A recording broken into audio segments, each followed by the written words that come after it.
Well, the other thing that Andrew Berry talked about, and again, it's pretty evident in the moves, is just the thought behind building depth, depth at a position versus bringing in a guy that is more of a role player. And this is what he said on that topic.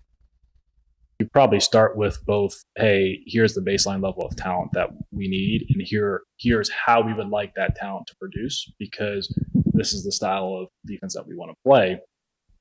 The reality is in all spots you're never going to get both. So at that point, then maybe it changes. Like, okay, really, how important is just overall talent at this position versus how important is the role to make the rest of the system work. And again, I think that's what you're seeing with the versatility pieces that you're seeing all over this defense as well. Is you can plug guys into different spots, and it's what good franchises figure out how to do that, and he's done that from the get-go.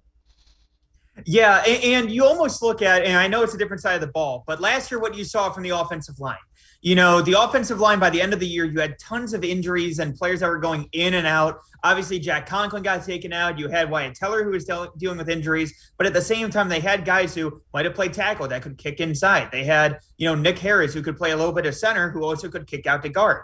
They had these players where, while the numbers were low, they were still able to utilize their versatility, take advantage of those low numbers. Now, also in that interview too, Andrew mentioned the fact that, they could only have 46 players on that roster. So on the active day roster. So, when it comes down to it, you want to have those versatile guys that, look, you never know what can happen any given Sunday. So if some player goes down that you weren't necessarily expecting, okay, great. We have at least 3 other players who can at least mop up in that duty and can kind of piece together what you might have gotten from one of those players as well.